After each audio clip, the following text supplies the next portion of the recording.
ನಮಸ್ಕಾರ ಸ್ನೇಹಿತರೆ, STSLVA login bridge course ಮಾಡ್ಯೂಲ್ನಲ್ಲಿ ನಾವು ಈ ಇಂದಿನ ವಿಡಿಯೋದಲ್ಲಿ ಪ್ರೀ ಟೆಸ್ಟ್ ಅಂದರೆ ಪೂರ್ವ ಪರೀಕ್ಷೆ ಅಥವಾ ನೈದಾನಿಕ ಪರೀಕ್ಷೆಯಲ್ಲಿ ವಿದ್ಯಾರ್ಥಿಗಳು ಪಡೆದ ಗ್ರೇಡನ್ನು ಯಾವ ರೀತಿ ಎಂಟ್ರಿ ಮಾಡಬೇಕು ಅಂತಕ್ಕಂಥದ್ದನ್ನು ನೋಡಿದ್ದೆವು. ಈಗ ಈ ಒಂದು ಬ್ರಿಡ್ಜ್ ಕೋರ್ಸ್ ಮಾಡ್ಯೂಲ್ನಲ್ಲಿ ಪೋಸ್ಟ್ ಟೆಸ್ಟ್ನ ಒಂದು ಗ್ರೇಡ್ ಎಂಟ್ರಿ ಮಾಡಲಿಕ್ಕೆ ಆಪ್ಷನನ್ನು ಎನೇಬಲ್ ಮಾಡಿದ್ದಾರೆ. ಪೋಸ್ಟ್ ಟೆಸ್ಟ್ ಗ್ರೇಡ್ಸ್ ಎಂಟ್ರಿ ಮಾಡುವುದಕ್ಕಾಗಿ ಮೊಬೈಲ್ ಅಥವಾ ಲ್ಯಾಪ್ಟಾಪ್ ಅಥವಾ ಕಂಪ್ಯೂಟರ್ನಲ್ಲಿ ಸರ್ಚ್ನಲ್ಲಿ ನೀವು STSLVA ಅಂತ ಟೈಪ್ ಮಾಡಿ, ಸರ್ಚ್ ಕೊಡಿ. ಸರ್ಚ್ ರಿಸಲ್ಟ್ಸಲ್ಲಿ ಲೆಸನ್ ಬೇಸ್ಡ್ ಅಸೆಸ್ಮೆಂಟ್ ಮೊದಲೇ ಹೈಪರ್ ಲಿಂಕ್ ಮೇಲೆ ಕ್ಲಿಕ್ ಮಾಡಿ. ನಂತರ ಲಾಗಿನ್ ಪೇಜಲ್ಲಿ ಲಾಗಿನ್ ಆ್ಯಸ್ ಹಿಂದೆ ಇಲ್ಲಿ ಲಾಗಿನ್ ಆ್ಯಸ್ನಲ್ಲಿ ಟೀಚರ್ ಹಿಂದೆ ರೇಡಿಯೋ ಬಟನ್ ಸೆಲೆಕ್ಟ್ ಆಗಿದೆ ಬೈ ಡಿಫಾಲ್ಟ್ ಆಗಿ.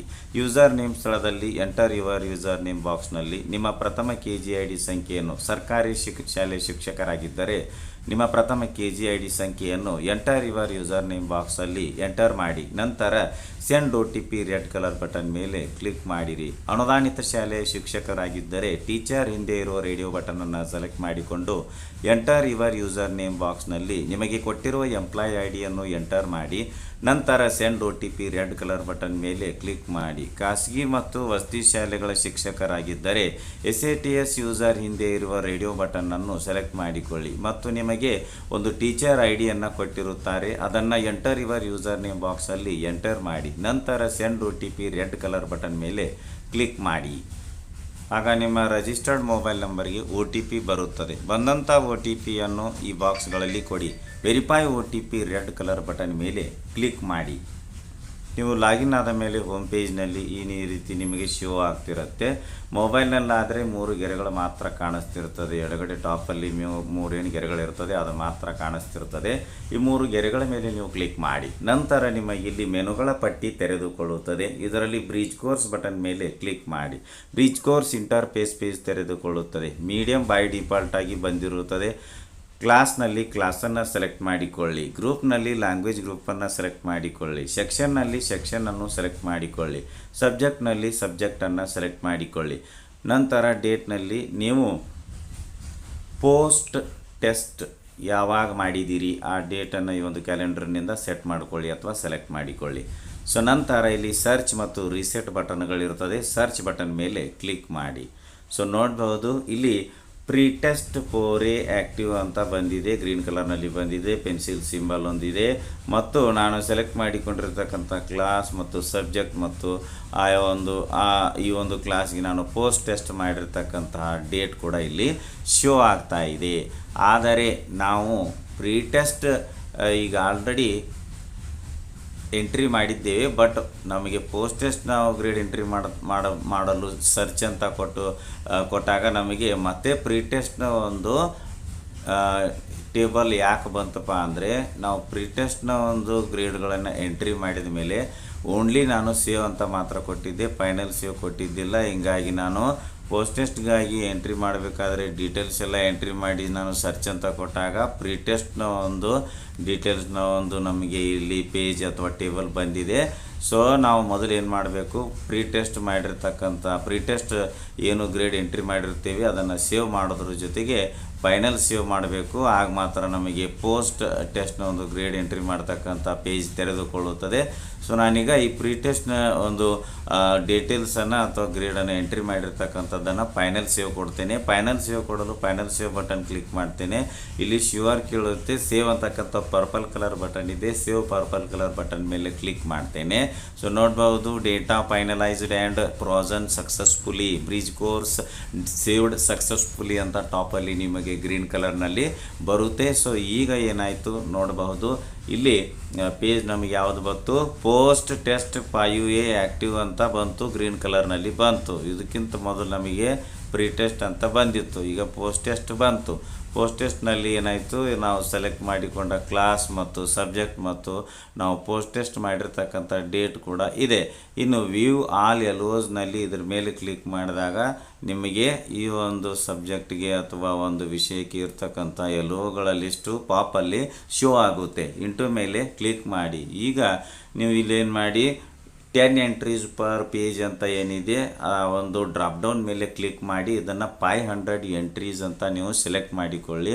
ಇನ್ನು ಸ್ಟೂಡೆಂಟ್ ಬ್ರಿಡ್ಜ್ ಕೋರ್ಸ್ ಡೀಟೇಲ್ಸ್ ಅಂತ ನಿಮಗೆ ಇಲ್ಲಿ ಏನು ಶೋ ಆಗ್ತಾ ಇದೆ, ರೆಡ್ ಕಲರ್ನಲ್ಲಿ ಪ್ರತಿಯೊಬ್ಬ ವಿದ್ಯಾರ್ಥಿಗೆ ಬಾಕ್ಸ್ಗಳು ಶೋ ಆಗ್ತಾ ಇದೆ ಮತ್ತು ಕೆಲವೊಂದಿಷ್ಟು ವಿದ್ಯಾರ್ಥಿಗಳಿಗೆ ಕೆಲವೊಂದಿಷ್ಟು ಎಲ್ಒಗಳಿಗೆ ಏನಾಗ್ತಾ ಇದೆ, ಎ ಅಂತ ಏನೊಂದು ಗ್ರೇಡ್ ಎಂಟ್ರಿ ಆಗಿದೆ ಅದು ಫ್ರೀಸ್ ಆಗಿದೆ. ಮತ್ತು ಇಲ್ಲಿ ಯಾವ್ಯಾವ ವಿದ್ಯಾರ್ಥಿಗೆ ಒಂದು ಎಲ್ಒಗಳಿಗೆ ನಾವು ಬಿ ಅಂತ ಕೊಟ್ಟಿದ್ದು ಪ್ರೀ ಟೆಸ್ಟ್ನಲ್ಲಿ, ಈಗ ಪೋಸ್ಟ್ ಟೆಸ್ಟ್ನಲ್ಲಿಯೂ ಕೂಡ ಸೇಮ್ ಆ ಒಂದು ಎಲ್ಒಗಳಿಗೆ ಆಯಾ ವಿದ್ಯಾರ್ಥಿಗಳಿಗೆ ಬಿ ಅಂತ ಆಯಾ ಒಂದು ವಿದ್ಯಾರ್ಥಿಗಳ ಒಂದು ಎಲ್ಒಗಳ ಮುಂದೆ ಇರತಕ್ಕ ಎಲ್ಒಗಳ ಒಂದು ಬಾಕ್ಸ್ಗಳಲ್ಲಿ ಶೋ ಆಗ್ತಾ ಇದೆ. ಸೊ ನಾವು ಪೋಸ್ಟ್ ಟೆಸ್ಟ್ನಲ್ಲಿ ಈ ಒಂದು ಎಲ್ಒಗಳಿಗೆ ಈ ಒಂದು ತರಗತಿಯ ಈ ಒಂದು ವಿಷಯದಲ್ಲಿ ಈ ವಿದ್ಯಾರ್ಥಿಗಳು ಬಿದಿಂದ ಎ ಗ್ರೇಡ್ ಪಡೆದುಕೊಂಡಿದ್ದರೆ, ಅಂದರೆ ಇಲ್ಲಿ ಕಲಿಕಾಫಲಗಳಿಗೆ ಉದಾಹರಣೆಗೆ ಇಲ್ಲಿ ಪ್ರಜ್ವಲ್ ಅಂತಕ್ಕಂಥ ವಿದ್ಯಾರ್ಥಿ 4ನೇ ತರಗತಿ ವಿದ್ಯಾರ್ಥಿ ಒಂದು ಗಣಿತ ವಿಷಯದಲ್ಲಿ ಪ್ರೀ ಟೆಸ್ಟ್ನಲ್ಲಿ 1ನೇ ಎಲ್ಒಗೆ ಬಿ ಅಂತ ಗ್ರೇಡ್ ತಗೊಂಡಿದ್ದ.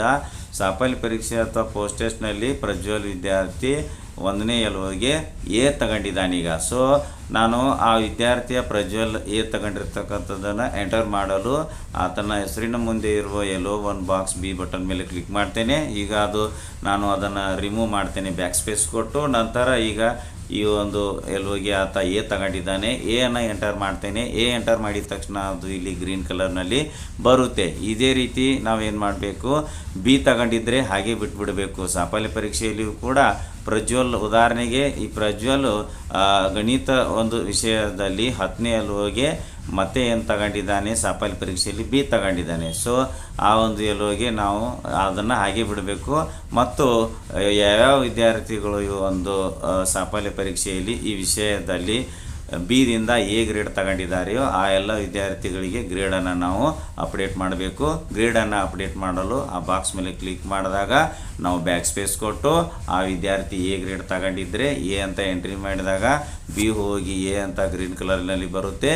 ಮತ್ತು ಯಾವ್ಯಾವ ಎಲ್ಒಗಳಿಗೆ ಎ ತಗೊಂಡಿದ್ದಾರೆ ಆಯಾ ಬಾಕ್ಸ್ ಮೇಲೆ ಕ್ಲಿಕ್ ಮಾಡಿ ಬಿ ರಿಮೂವ್ ಮಾಡಿ ಎ ಅಂತ ಎಂಟ್ರಿ ಮಾಡ್ತಾ ಹೋದಾಗ ಗ್ರೀನ್ ಕಲರ್ನಲ್ಲಿ ಬರುತ್ತೆ. ಮತ್ತು ಯಾವ ವಿದ್ಯಾರ್ಥಿಗಳು ಸಾಫಲ್ಯ ಪರೀಕ್ಷೆಯಲ್ಲಿಯೂ ಕೂಡ ಈ ವಿಷಯದಲ್ಲಿ ಅವರು ಬಿ ತಗೊಂಡಿದ್ದಾರೆ ಅಂದರೆ ಆ ಒಂದು ಬಾಕ್ಸ್ಗಳನ್ನ ಟಚ್ ಮಾಡಬಾರ್ದು, ಹಾಗೆ ಬಿಡಬೇಕು. ನಂತರ ಇಲ್ಲಿ ಸೇವ್ ಬಟನ್ ಮೇಲೆ ಕ್ಲಿಕ್ ಮಾಡಬೇಕು. ಆ ಒಂದು ಪೋಸ್ಟ್ ಟೆಸ್ಟ್ ಗ್ರೇಡ್ಸ್ ಎಲ್ಲ ಸೇವ್ ಆಗುತ್ತೆ. ಮತ್ತೊಂದು ಸಬ್ಜೆಕ್ಟ್ನ ಪೋಸ್ಟ್ ಟೆಸ್ಟ್ ಗ್ರೇಡ್ಗಳನ್ನು ಎಂಟ್ರಿ ಮಾಡುವುದಕ್ಕಾಗಿ ಈ ಮೆನುಗಳಲ್ಲಿ ಯಾವುದಾದ್ರೂ ಒಂದು ಮೆನುವನ್ನು ಕ್ಲಿಕ್ ಮಾಡ್ಕೊಳ್ಳಿ. ನೆಕ್ಸ್ಟ್ ಮತ್ತೆ ಬ್ರಿಡ್ಜ್ ಕೋರ್ಸ್ ಡೀಟೇಲ್ಸ್ ಒಂದು ಮಾಡ್ಯೂಲ್ ಮೇಲೆ ಕ್ಲಿಕ್ ಮಾಡಿ ನಂತರ ಈ ಒಂದು class, group, subject, date select ಮಾಡಿಕೊಂಡು ಸರ್ಚ್ ಕೊಟ್ಕೊಂಡು ಆಮೇಲೆ ಆ ಒಂದು ಸಬ್ಜೆಕ್ಟ್ನಲ್ಲಿ ಬರ್ತಕ್ಕಂತಹ ಪೋಸ್ಟ್ ಟೆಸ್ಟ್ ಗ್ರೇಡ್ಗಳನ್ನು ಎಂಟ್ರಿ ಮಾಡ್ತಾ ಹೋಗಿ. ಫೈನಲ್ ಸೇವ್ ಮಾಡಿದಾಗ ಏನಾಗುತ್ತೆ, ಆ ಒಂದು ವಿದ್ಯಾರ್ಥಿಗಳಿಗೆ ಪೋಸ್ಟ್ ಟೆಸ್ಟ್ನ ಒಂದು ಗ್ರೇಡ್ಗಳ ಎಂಟ್ರಿ ಮಾಡ್ತಕ್ಕಂಥದ್ದೆಲ್ಲ ಸೇವ್ ಆಗುತ್ತೆ ಮತ್ತು ಡೇಟಾ ಫ್ರೀಸ್ ಆಗುತ್ತೆ. ಮತ್ತು ಪೋಸ್ಟ್ ಟೆಸ್ಟ್ನಲ್ಲಿ ಯಾವ ವಿದ್ಯಾರ್ಥಿಗಳು ಪೋಸ್ಟ್ ಟೆಸ್ಟ್ನಲ್ಲಿಯೂ ಕೂಡ ಸಾಫಲ್ಯ ಪರೀಕ್ಷೆಯಲ್ಲೂ ಕೂಡ ಬಿ ಗ್ರೇಡ್ ತಗೊಂಡಿದ್ರೆ ಅಂಥ ವಿದ್ಯಾರ್ಥಿಗಳ ಡೀಟೇಲ್ಸ್ ಎಲ್ಲ ಇಲ್ಲಿ ಕೆಳಗಡೆ ಸೆಪ್ಟೆಂಬರ್ ವ್ಯೂ ಓನ್ಲಿ ಈ ಒಂದು ಟೇಬಲ್ಗೆ ಬರ್ತಾರೆ. ಅಂದರೆ ಈ ಒಂದು ಸಾಫಲ್ಯ ಪರೀಕ್ಷೆಯಲ್ಲಿಯೂ ಕೂಡ ಬಿ ಗ್ರೇಡ್ ತಗೊಂಡಿರ್ತಕ್ಕಂಥ ವಿದ್ಯಾರ್ಥಿಗಳಿಗೆ ನಾವು ಪರಿಹಾರ ಬೋಧನೆ ಮಾಡಿ ಸೆಪ್ಟೆಂಬರ್ನಲ್ಲಿ ಟೆಸ್ಟ್ ಮಾಡಬೇಕು. ಆ ಒಂದು ಪರೀಕ್ಷೆಯಲ್ಲಿ ವಿದ್ಯಾರ್ಥಿಗಳು ತೆಗೆದುಕೊಂಡಂತಹ ಒಂದು ಗ್ರೇಡ್ ಎಂಟ್ರಿ ಮಾಡಲಿಕ್ಕೆ ಈ ಒಂದು ಸೆಪ್ಟೆಂಬರ್ ವ್ಯೂ ಓನ್ಲಿ ಒಂದು ಟೇಬಲ್ ಸೆಪ್ಟೆಂಬರ್ಗೆ ಹೋಗಿ ಓಪನ್ ಆಗುತ್ತೆ. ಸೆಪ್ಟೆಂಬರ್ನಲ್ಲಿಯೂ ಆ ವಿದ್ಯಾರ್ಥಿಗಳು ಬಿ ಗ್ರೇಡ್ ತಗೊಂಡಿದ್ರೆ ಅವರಿಗೆ ನಾವು ಮತ್ತೆ ಪರಿಹಾರ ಬೋಧನೆ ಮಾಡಿ ಆ ವಿದ್ಯಾರ್ಥಿಗಳಿಗೆ ಡಿಸೆಂಬರ್ನಲ್ಲಿ ಎಕ್ಸಾಮ್ ಮಾಡಿ ನಾವು ಮತ್ತೆ ಆ ಒಂದು ವಿದ್ಯಾರ್ಥಿಗಳಿಗೆ ಆ ಒಂದು ಗ್ರೇಡ್ಗಳನ್ನ ಎಂಟ್ರಿ ಮಾಡಲು ಡಿಸೆಂಬರ್ ಬಟನ್ ಕ್ಲಿಕ್ ಮಾಡಬೇಕು. ಹಾಗೂ ಮತ್ತು ಡಿಸೆಂಬರ್ಗೆ ಹೋಗಿ ಆ ಒಂದು December view only button enable ಆಗುತ್ತದೆ. ವಿಡಿಯೋ ಇಷ್ಟ ಆದರೆ ಲೈಕ್ ಮಾಡಿ, ಉಪಯುಕ್ತ ಅನಿಸಿದರೆ ಶೇರ್ ಮಾಡಿ. ಈ ರೀತಿ ವಿಡಿಯೋಗಳಿಗಾಗಿ ಚಾನಲ್ಗೆ ಸಬ್ಸ್ಕ್ರೈಬ್ ಆಗಿ ಬೆಲ್ ಬಟನ್ ಪ್ರೆಸ್ ಮಾಡಿ ನೋಟಿಫಿಕೇಷನಲ್ಲಿ ಆಲ್ ಸೆಲೆಕ್ಟ್ ಮಾಡಿಕೊಳ್ಳಿ. ನಾವು ಮಾಡೋ ವಿಡಿಯೋಗಳ ಅಪ್ಡೇಟ್ಸ್ ಪಡಿತಾ ಇರಿ. Thanks for watching. ಧನ್ಯವಾದಗಳು. ವಂದೇ ಮಾತರಂ.